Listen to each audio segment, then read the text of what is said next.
এই একটা জিনিস ইউজ করার পরে গরুর মাংসের শাহী রেজালা আরো শাহী হয়ে যায়, এত বেশি দুর্দান্ত হয় যেটা বলার বাইরে। এবারে যে অথেন্টিক গরুর মাংসের রেজালা থাকে সেইটার থেকে এইটার টেস্ট একদম অন্য লেভেলের। আপনারা জাস্ট এই রেসিপিতে গরুর মাংসের রেজালাটা বানিয়ে দেখবেন, বাসার সবাই অনেক বেশি পছন্দ করবে। আর হাত দিয়ে ধরার সাথে সাথে মাংস এভাবে খুলে চলে আসে। শিখে রাখুন, আপনাদের অনেক বেশি কাজে আসবে।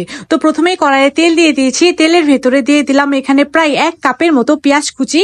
আর এই পেঁয়াজগুলোকে এখন আমি বেরেস্তা করে নেব।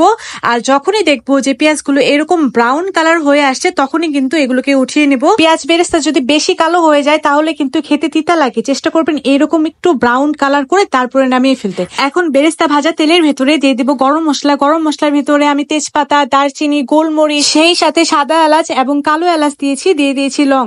এই গরম মশলাটা যখন হালকা ভাজা হয়ে যাবে তার ভেতরে দিয়ে দিব অনেকগুলো পেঁয়াজ কুচি, সাথে কয়েকটা কাঁচামরিচ দিয়েছি। আর এখন এগুলোকে খুব ভালোভাবে ভেজে নেব। পেঁয়াজটা যখন হালকা নরম নরম হয়ে আসবে তখনই কিন্তু এর ভেতরে দিয়ে দেব মাংস। এখানে আমি গরুর মাংস নিয়েছি। গরুর মাংসগুলোকে এখন এই যে মশলা, এই মশলার সাথে খুব ভালোভাবে ভেজে নেব। গরুর মাংসগুলোকে পেঁয়াজ আর গরম মশলার সাথে খুব ভালোভাবে ভেজে নেওয়ার পরে এখানে দিয়ে দেব মশলা।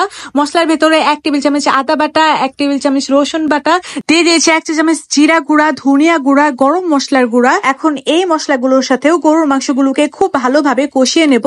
যখন এটা খুব ভালোভাবে কষানো হয়ে যাবে আর মশলা থেকে কাঁচা গন্ধটা চলে যাবে তখন এর ভেতরে দিয়ে দেব 1 চা চামচের মতো লাল মরিচের গুঁড়া, দিয়ে দিয়েছি হলুদের গুঁড়া 1 চা চামচের মতো। আচ্ছা, মরিচটা আপনারা আপনাদের ইচ্ছা অনুযায়ী এখানে দিবেন।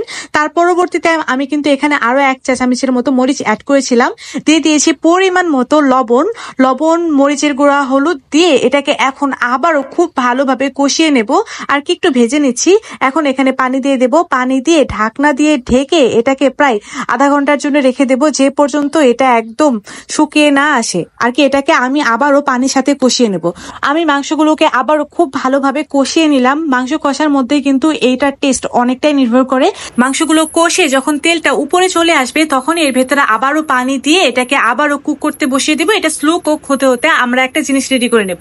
আর এটাই হইতেছে গিয়া গরুর রেজালা রান্না করার সিক্রেট জিনিস। তো এর জন্য আমরা পেঁয়াজ বেরেস্তা নিয়েছি, কিশমিশ নিয়েছি, আর নিয়েছি কয়েকটা বাদাম। এখানে আমি কাজু বাদাম আর কাঠবাদাম নিয়েছি।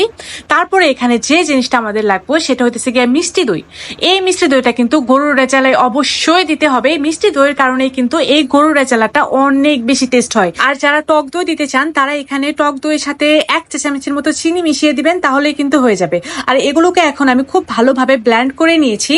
আর আমার রান্নাটা যখন একদম হয়ে আসছে, অর্থাৎ আর 10 মিনিটের মতো কুক হবে, তখনই এর ভেতরে দিয়ে দেব আমরা সেই মিশ্রণটা দেওয়ার পরে দেখবেন যে রেজালার কালারটাই একদম চেঞ্জ হয়ে গিয়েছে। আমি এখানে কয়েকটা কাঁচামরিচ দিয়ে দিলাম এবং সবশেষে এখানে 1 চা চামচের মতো ঘি দিয়েছি আর দিয়ে দিয়েছিলাম কয়েকটা কিশমিশ, যেটা আমার স্ক্রিনে আসেনি। আপনারা এখানে কিশমিশ আর আলু বুখারাটাকে অ্যাড করে নেবেন। এখন ঢাকনা দিয়ে এটাকে আবারও 10 মিনিটের মতো কুক করে নেব। আমি স্লো কুক করব। আর কয়েক মিনিট পর আমার গরুর মাংসের রেজালাটা কিন্তু একদমই রেডি। কালারটা দেখছেন কতটা জোস আসছে।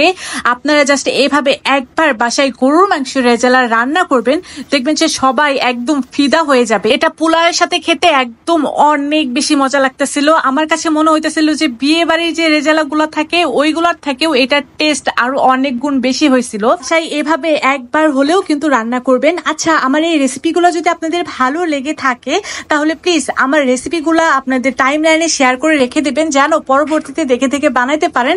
আর রেসিপি যদি শেয়ার না দেন তাহলে কিন্তু হারিয়ে যাবে। আজ তাহলে এই পর্যন্তই। আমি তাহলে খেতেই বিদায় নিয়ে দেখা হবে নেক্সট এপিসোডে। সেই পর্যন্ত সবাই অনেক বেশি ভালো থাকবেন। আল্লাহ হাফেজ।